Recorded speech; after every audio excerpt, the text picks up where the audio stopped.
हे मी एक जोडी मेथीची भाजी घेतली, चांगली निसून घेतली, चांगली स्वच्छ धुवून घेतली. आता हे 3 मिरच्या घेतल्या मी. ह्या मिरच्या पण आपण मिक्सरच्या भांड्यात टाकून घेऊ. ह्या अशा मिक्सरच्या भांड्यात टाकले.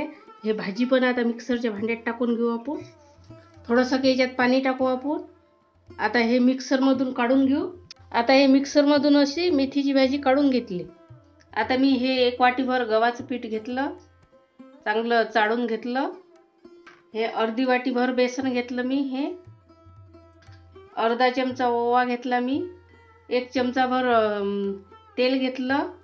थोडीशी हळद, थोडंसं लाल तिखट, कारण की आपण मिरच्या टाकल्या त्याच्यातनी पहिले हिरव्या, म्हणून थोडंसंच घेतलं. नंतर अर्धा चमचाभर मीठ घेतलं मी. मीठ आणि तिखट आपल्या चवीनुसार. आता हे आपण मिक्सरमधून भाजी काढून घेतली मेथीची. हे आता आपण याच्यात टाकून घेऊ. आता हे एकत्र करून घेऊ असं चांगलं.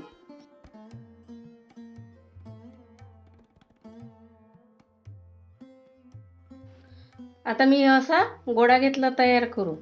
आता थोडंसं केले असं आपण पीठ लावू. नंतर हे असं पराठा आपला असा लाटून घेऊ.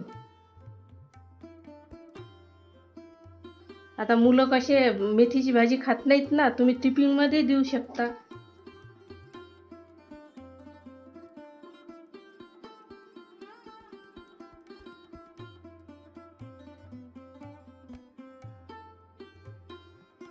आता असं थोडंसं तायावर तेल टाकू आपण. आता हे पराठा टाकू आपण.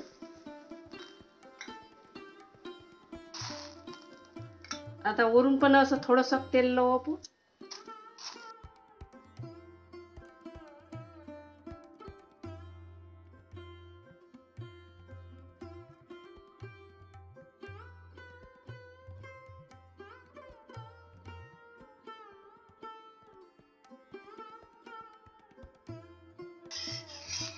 आता याला चांगला मस्त कलर येऊन राहिला.